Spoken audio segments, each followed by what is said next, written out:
El tema del maíz no está desligado para nada de la historia, de la cultura, de la misma economía, incluso tiene implicaciones internacionales. Y bueno, hace un momento al inicio hablábamos de que esta instrucción que dio la presidenta Claudia Sheinbaum para que se hicieran cambios profundos a la reforma del maíz, pues el día de ayer ya hicieron una primera reunión con distintos secretarios del gabinete y también con congresistas, con diputados, y estuvieron también en esta reunión el día de ayer en la Cámara de Diputados gente de distintos colectivos, voces expertas que llevan bastante tiempo haciendo incidencia en torno al maíz para que el maíz nativo sea respetado por sobre este otro tipo de maíz que estaba la discusión también en torno a los conceptos, el maíz transgénico y el maíz genéticamente modificado, Nancy, no es lo mismo y con eso habíamos empezado hace un par de semanas a abordar las distintas investigaciones que has entregado acá en Contralínea y ahora ya estamos en esta fase en la que, bueno, la presidenta mandó a que se revise y ayer ya se discutieron varios puntos que son importantes. Se corrigió esta iniciativa de reforma a la protección de nuestros maíces nativos. Se corrigió en los términos en los que Contralínea pidió esta revisión. Hubo sensibilidad de parte de la presidenta de la República, la doctora Claudia Sheinbaum Pardo, a esta, pues, digamos, esta preocupación que existía no solo en la campaña Sin Maíz No Hay País, sino también en la revista Contralínea. Nosotros justamente en aquella pregunta decíamos, pues no es lo mismo transgénicos que organismos genéticamente modificados, no son sinónimo ni desde el punto de vista científico ni desde el punto de vista legal, y todas las legislaciones hasta ahora, los decretos e incluso los convenios de carácter internacional protegen la biodiversidad de organismos genéticamente modificados, nunca ponen transgénicos, porque además esa biotecnología está en vías de extinción, o sea, ya está siendo obsoleta. La propia industria desde 2016 hablaba de la obsolescencia de los transgénicos, es decir, ya las biotecnologías de ahora como la impresión genética o edición genética, mejor dicho, no se consideran transgénicos, pero son igual o más graves o peor, más dañinos que los transgénicos. Entonces, la presidenta, hay que reconocerle esta parte, tuvo muchísima apertura primero a escuchar la consulta que se le hizo de parte de Contralínea y después a escuchar otras voces que habían estado bastante alejadas de esta discusión de la nueva iniciativa de reforma que dejaba atrás todo lo que había intentado el presidente López Obrador. Y lo que se presenta ayer son 9 cambios profundos a esa iniciativa que veíamos con bastante preocupación por lo que significaba para nuestros maíces, puntos medulares que vamos a digamos, destacar. Vamos a escuchar ahora en un momento más al secretario de de Agricultura y Desarrollo Rural, al doctor Julio Verdeguer. Verdeguer, hablando justamente de estos 9 cambios. Son 6 hacia el artículo 4 constitucional, otros 3 al artículo 27 constitucional, que garantizan que todo el país, y esto es muy relevante para la lucha histórica de la defensa de nuestros maíces, todo el país se declara centro de origen y biodiversidad. Esto es muy importante porque se advertía que con la otra iniciativa de reforma se iban a declarar pequeñas islas, ¿no? O regiones como tipo áreas protegidas, para que ahí se sembrara maíces nativos, pero en el resto del país, y con el riesgo de la contaminación de los genéticamente modificados, se sembraran estas biotecnologías. Entonces ahora se declara todo el país, toda la nación mexicana, las 32 entidades federativas, como centro de origen y biodiversidad de estos maíces. También se habla del consumo en términos de redacción. Se logra que ahora se establezca cualquier otro uso Y esto lo que significa es que siempre estas biotecnologías, cuando se importen para forraje, van a tener que traer una evaluación de riesgo de bioseguridad y de patrimonio cultural. Es decir, esto ya es en términos científicos, y esto se plantea de esta manera para introducir maíces libres de amenazas, a pesar de que estén desarrollados con este tipo de biotecnologías de desarrollo científico en laboratorios. Y además con esto se garantiza evaluar los riesgos de bioseguridad, también de salud, de patrimonio de la humanidad, es decir, de patrimonio cultural. Esto es muy, muy importante. Si bien no se prohíbe el consumo de estos maíces porque se va a seguir permitiendo el tema del forraje, sí se pide esta evaluación, y esto es mucho más importante que lo que antes se solicitaba de que este producto viniera quebrado, porque que venga quebrado no significa que no sea dañino, es decir, que lo consuman los animales y que los animales desarrollen algún tipo de enfermedad que al final acabe siendo consumida por los seres humanos a través de la carne de estos animales, como por ejemplo los cerdos, los pollos, los borregos, el ganado en general, las reses, y entonces ahora van a tener que traer esta evaluación de riesgos. Todo va a pasar por esta evaluación, y muy importante también que ahora se elevará a rango constitucional el tema de los saberes tradicionales. Lo que se prohíbe abiertamente son los organismos genéticamente modificados. Esta prohibición de la siembra de estos organismos genéticamente modificados para el caso del maíz quedará establecido en la Constitución, y para ello, por supuesto, se le deberá de dar seguimiento a lo que se discuta en los próximos días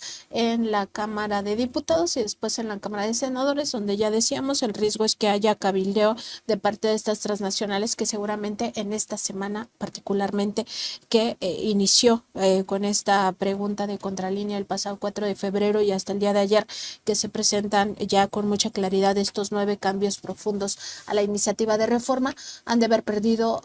miles de millones de pesos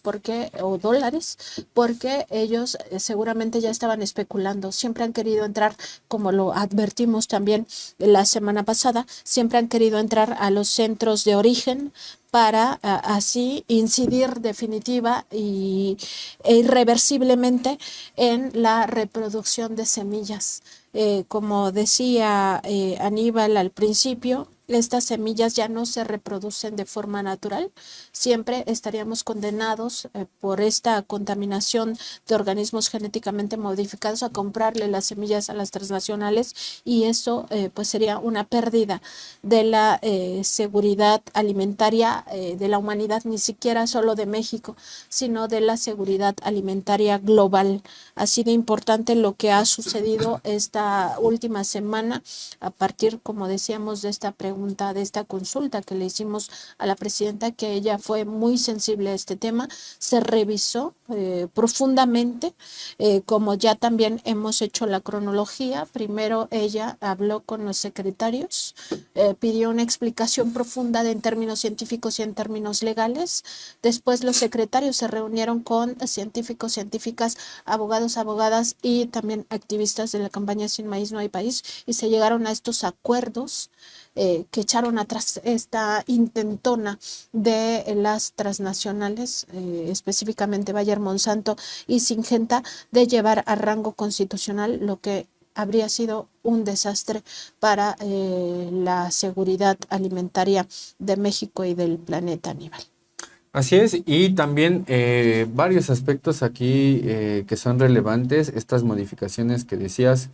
al artículo 4 y al artículo 27, son dos artículos que históricamente desde poco antes de que se aprobara el Tratado de Libre Comercio, pero después de que se aprueba, fueron modificados constantemente. El artículo 27 es uno de los más relevantes porque ahí se concretó. Ahí se concatenaron muchas de las luchas sociales, políticas que venían desde la Revolución Mexicana y que le dieron forma también en la Constitución a estas demandas que tenía el pueblo mexicano. Este artículo particularmente ha sido modificado una gran cantidad de veces, tiene relaciones no solamente con el suelo y el subsuelo nacional, sino también con con la parte de la producción que sale también del suelo y del subsuelo, está ligado incluso al artículo 28. En fin, hay una gran ingeniería institucional, una gran ingeniería ahí jurídica que tendrá que revisarse porque también esto lleva a otro tipo de factores. El Tratado de Libre Comercio también será uno de los que habrá que ver qué tanto o qué tanta implicación podría tener en este sentido la reforma que se está haciendo ahora, porque como decías hace un momento, pues se está atentando en contra de intereses no de cualquier transnacional, sino de varias transnacionales que son importantes y relevantes a nivel internacional. Bayer Monsanto, Syngenta son dos de estas grandes empresas que han intentado por distintas vías lograr que algunas semillas, pero particularmente ahora estamos hablando del maíz, esta semilla en particular, pues sea modificada y a partir de ello logren entrar a los espacios en donde es nativo el maíz, en este caso México. Y en ese sentido, también el día de ayer se vertieron algunos argumentos y uno en particular, ya los habíamos abordado al inicio, pero uno en particular me llama la atención porque se decía, bueno, el tema del maíz es un aporte a la humanidad, pero el tema acá es que como aporte a la humanidad no se debe de perder de vista que tiene una base nacional, que es este país, que tiene una cultura que está detrás, y ese tipo de argumentos se han vertido en otras ocasiones con otros países para intentar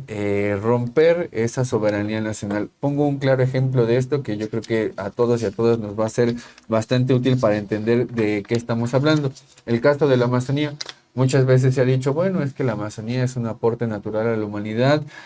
tiene implicaciones para el medio ambiente del mundo incluso, y por lo tanto es algo, es un patrimonio natural de la humanidad. Sí, pero ahí el tema es que con este tipo de argumentos luego quieren intentar administrar internacionalmente esta porción del mundo que le pertenece a Brasil, y hay que tener cuidado con ese tipo de argumentos. Cuando se vierten este tipo de argumentos, en el caso del maíz, hay que tener cuidado de no perder de vista que lo que se está haciendo aquí es proteger al maíz nativo en un lugar en donde se fue modificando con el paso del tiempo a partir de las distintas culturas prehispánicas que habían acá. Y el otro, ligado a eso, es el tema del concepto de organismo genéticamente modificado. Una cosa es que las distintas culturas prehispánicas aquí en México, con el uso del maíz, con el clima en el que estaban también las distintas culturas, que incluso veíamos el día de ayer las participaciones, decían, bueno, es que esto es casi de 10.000 años, ¿no? Bueno, esos 10.000 años en los que se ha ido modificando el maíz a partir del uso, del cultivo, de la selección de semillas por parte de las culturas prehispánicas, no puede ser equiparado a lo que hacen las distintas empresas con este tipo de modificaciones tecnológicas que se están haciendo ahora con el concepto de organismo genéticamente modificado. Tiene que quedar claro que no es lo mismo. Una cosa es una evolución que se hace de una forma de selección de las distintas semillas que fueron más resistentes y a partir de ahí irlo modificando. Y lo otro es lo que hacen este tipo de empresas. Entonces aquí hay dos argumentos que se estaban virtiendo ayer, que hay que revisar siempre lo que se dice porque tiene implicaciones y hay hilos que son muy sutiles para permitir que, bueno, como es un aporte a la humanidad, pues entonces se tiene que permitir que sea de todos y a partir de eso justificar que este tipo de maíces genéticamente modificados, que se usa una tecnología que le pertenece además a ciertas empresas, pues nos haga más dependientes, como es lo que decíamos al inicio. Así es, y vamos a recuperar las palabras del secretario de Agricultura y Desarrollo Rural el día de ayer, que estuvo presente en esta comisión de puntos constitucionales para abordar los cambios estructurales a esta iniciativa de reforma para proteger a los maíces nativos de nuestro país. Pareciera que es muy complejo el tipo de lenguaje que utiliza. En realidad lo que se corrobora es precisamente que transgénicos y organismos genéticamente modificados no son lo mismo y que ahora sí se subirá a rango constitucional la prohibición sobre organismos genéticamente modificados. Habla de los 9 cambios profundos a esta iniciativa de reforma que se había enviado y también de que ahora será la Consejería Jurídica la que envíe digamos que esta reforma corregida. Vamos a escuchar lo que dijo el día de ayer. Tenemos plena coincidencia y que podrían reflejarse en el artículo 4. Estas coincidencias incluyen las siguientes. En primer lugar, explicitar que México es centro de origen y diversidad del maíz, un elemento de identidad nacional, el alimento básico del pueblo de México y 4, la base de la existencia de los pueblos indígenas y afromexicanos. En segundo lugar, reconocer que hay modificaciones genéticas como las transgénicas y otras que superan las barreras naturales de la reproducción y la recombinación. Algunas de estas técnicas, que incluyen las transgénicas, pero también otras técnicas, no suceden en la naturaleza, no pueden suceder. Y entonces hay que reconocer que hay modificaciones genéticas, como las transgénicas y otras, que superan las barreras naturales de la reproducción o la recombinación. Por ello, en tercer lugar, se va a plantear prohibir el cultivo en México de maíces que contengan dichos tipos de modificaciones genéticas que superan las barreras naturales. Las transgénicas, pero cualquier otra modificación genética que supere las barreras naturales. En cuarto lugar, señalar que hay otros usos de maíces genéticamente modificados que sí están dentro de las barreras naturales, que sí podrían suceder y por lo tanto no se prohibirían, pero que aún esos tienen que ser evaluados de acuerdo con las leyes pertinentes en términos de sus amenazas a la bioseguridad, la salud y el patrimonio cultural de México y de su población. En quinto lugar, que es necesario priorizar la protección de la biodiversidad, la soberanía alimentaria y el manejo agroecológico del maíz. Y en sexto lugar, en lo que respecta al artículo 4, enfatizar la necesidad de fomentar la investigación científica humanística, no solo la científica, no solo la biológica o la genética, las ciencias sociales, la sociología, la antropología, la cultura también asociada al maíz. Entonces, necesidad de fomentar la investigación científica humanística y la innovación, así como los conocimientos tradicionales, que son muy importantes. También en estos diálogos hemos tenido una coincidencia de que es importante considerar elementos que hoy día no están incluidos o no están contenidos en el artículo 27 de nuestra Constitución. Se trata de reconocer que el Estado debe fomentar los cultivos tradicionales con semillas nativas.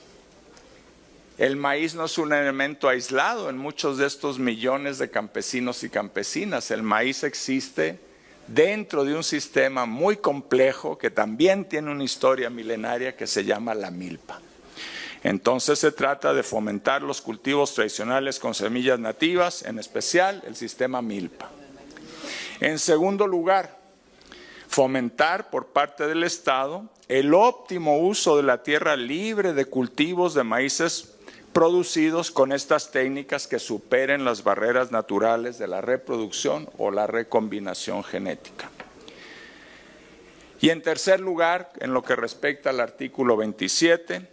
el fortalecimiento indispensable. Esto es muy, muy importante y la presidenta ha sido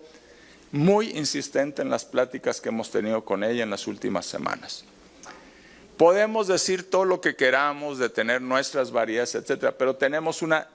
enorme dependencia tecnológica y científica. No se trata de cerrarnos. En el mundo contemporáneo nadie puede hacer ciencia encerrado, aislado, sin mirar al mundo. La ciencia florece y evoluciona, ¿no es cierto? Y la innovación también a través. Pero el problema es que hemos en los 40 años de los periodos neoliberales, pues se deterioraron mucho nuestras capacidades nacionales de innovación, ciencia, tecnología, nuestras instituciones públicas nacionales. Y por eso la presidenta nos ha instruido y hemos tenido una absoluta coincidencia con las compañeras y compañeros de la campaña, que es necesario que el artículo 27 considere el fortalecimiento de las instituciones públicas nacionales que se dedican a la capacitación, a la asistencia técnica, la investigación, la innovación y la conservación de la agrobiodiversidad. Porque ahí sí podremos decir que tenemos la capacidad en nuestro país para asegurar, ¿no es cierto?, las variedades basadas en el conocimiento tradicional y en mucho de la ciencia moderna, para algo que también es muy central, poder mantener la autosuficiencia nacional en la producción de maíz blanco no transgénico y que tampoco tenga estas modificaciones a las que ya me referí. Estos fueron los acuerdos que fuimos alcanzando, o no los acuerdos, las coincidencias, fuimos construyendo una imagen compartida. Y en los próximos días, me permito informar a usted, diputado, y a través suyo a esta Cámara, que la Consejería Jurídica de la Presidencia estará enviando a ustedes las propuestas basadas en estos coincidencias o acuerdos. Muchas gracias. Ahí parte de lo que dijo el secretario de Agricultura, Julio Verdeguer, en torno a lo que se estaba discutiendo, a esta modificación a la ley del maíz, este cambio que hemos visto, pues va a ser importante, cambios profundos a esta reforma, Nancy, por instrucciones de la doctora Claudia Sheinbaum. Así es importante también continuar con nuestra vigilancia de todo el proceso legislativo para que esto realmente quede en el rango constitucional y se proteja al centro de origen y biodiversidad, que es nuestro país, sobre este alimento también muy importante, esencial para los mexicanos y las mexicanas, incluso que se reconoce es patrimonio cultural de nuestro país. Y todo el tema, por supuesto, de la bioseguridad y también de la salud de los seres humanos, pero también del medio ambiente, que quede en rango constitucional.